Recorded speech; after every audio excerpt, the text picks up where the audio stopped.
Sabihin naman ni Matibag na, "Oy, ano, sinabihan mo, ate, kala, ikukulong ka, pusasan ka, pakyo ni mong buhanga ka."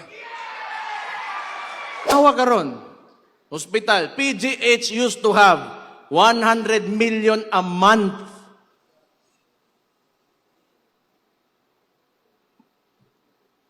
Nasaan ngayon? At ni Marcos, ang ginawa ni Marcos, because PRD opposed this kind of political system, pinadala niya sa Netherlands, putang ina siyang gago sa.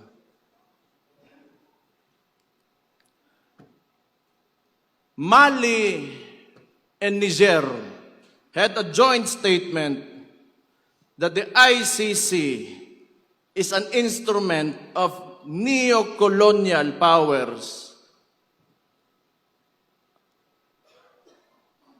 on the hands of imperialism.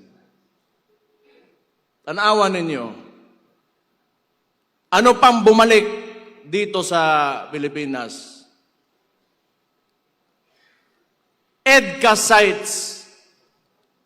Kung kailan yung panahon ngayon, nagkakagulo, nagmamahal yung preso doon sa Gulf area, sa Middle East. And they want to bring war here in the Philippines. Nagtatayo ng mga military bases. And there's rumors that they want to put up a military base in the Davao region. For what? Who will benefit from war? Ito kasing si Marcos, they want us divided. That's why, yung independence ng Mindanao, do not subscribe to that, sinasabi ko sa inyo. Lahat tayo Pilipino. Bago pa dumating yung mga dayuhan dito sa Pilipinas, Pilipino na tayong lahat. Ito, kaya sinabi ko yan, nagbanggit ako ng Amerikano, sasabihin na naman nila, pro-China kami, pro-China ako. Tatanungin ko lang kayo, yung Scarborough Shoal na yan, it is documented in a cabinet meeting.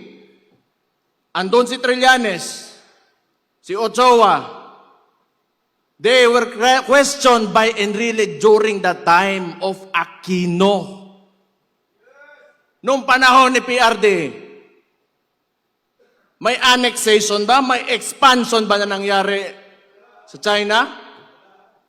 Wala. And yet they accuse us. No. It's because si PRD wanted an independent foreign policy. That's why he was taken to the ICC. Ang sinasabi ko lang, si PRD kasi binangga talaga yung mga issues ng Pilipinas that have been encumbering us from, socio-economic growth. I do not know. Maybe, probably, these oligarchs do not want the Filipinos to know.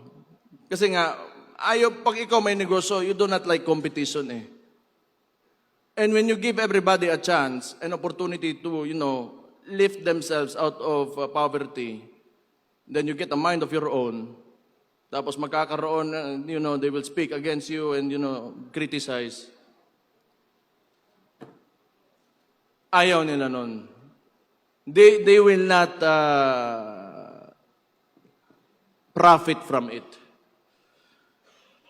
So muna, katong na presidente akong amakan, muna suko kaya na sila, galit sila kay PRD kasi siningil yung tax, pagbabayarin sila yung utang nila sa gobyerno. And for what? It's because so that money can be used for people. Tanawa ka ron. Hospital. PGH used to have 100 million a month.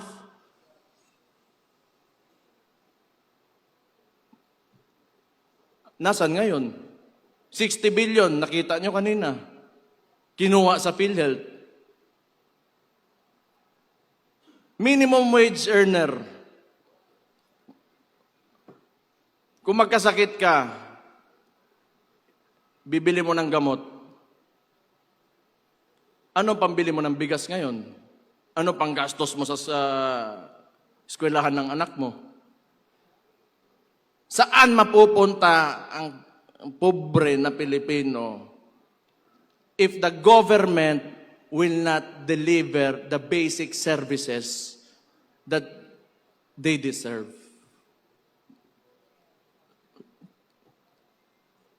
Do you think, pag ito tuloy-tuloy pa rin, may bansa pa tayo? Do you think na we will have, our children will live in a future where they can live comfortably?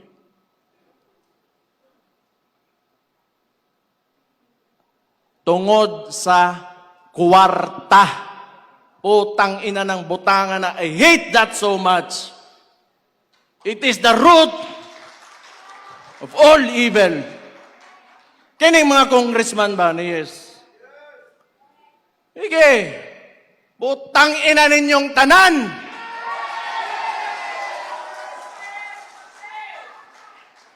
Kamo, musod mo og politika. Papasok kayo ng politika. Para mangwarta lang. Kwarta lang. Bakit nandyan pa kayo? Bakit? You just want yourself to, like, you want everybody to see that you have a better house, a better car, you are richer than anyone else in your community? Yan lang? Para sa kinabukasan ng bayan natin? Utang ina, umalis na kayo dyan.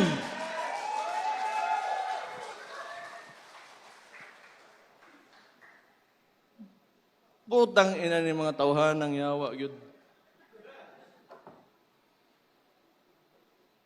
Yun po si Mike Defensor. Ako man siguro ipapriso, ani. Pero mauuna yan si Harold Respicio.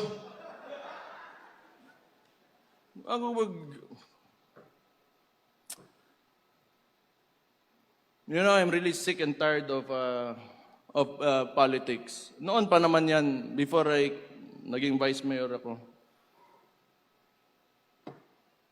Isa pang binalik ng adik na pangulo na sabi ng kapatid niya, hindi, kailangan ko i-put into para sasabihin naman ni Matibag na, oy, sinabihan mo, adik, ikukulong ka, pusasan ka, pakyo ni mong buhanga ka.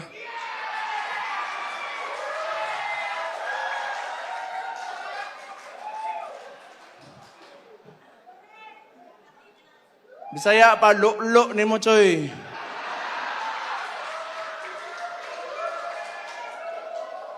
Tama si Mike. This is not even a silent martial law. It is martial law without declaring it formally. Ang dami nang nakukulong, may mga kaso, and for what? Because they opposed, the actions of the administration. Why? Is that so wrong? Kung ikaw, Presidente, that would be good information for you to fix your country. Because it could be right. It could be good for the country. Bakit ayaw mo ng oposisyon? Bakit ayaw mo na pagsabihan ka kung ano yung nangyayari sa lugar mo? Kasi baka kasama ka talaga sa nakaw. At ano sinabi? Hindi naman tayo magtataka. Lumabas na nga si Martin Romualdez. That was actually an admission that there are anomalies in the preparation of the budget. Ang sinabi niya lang, hindi siya ang mastermind. And who is higher than Martin Romualdez? Sino susunod? Sino paperman ng budget? Ferdinand Bongbong Marcos Jr. Adik Bangag. Sabi ng kapatid niya,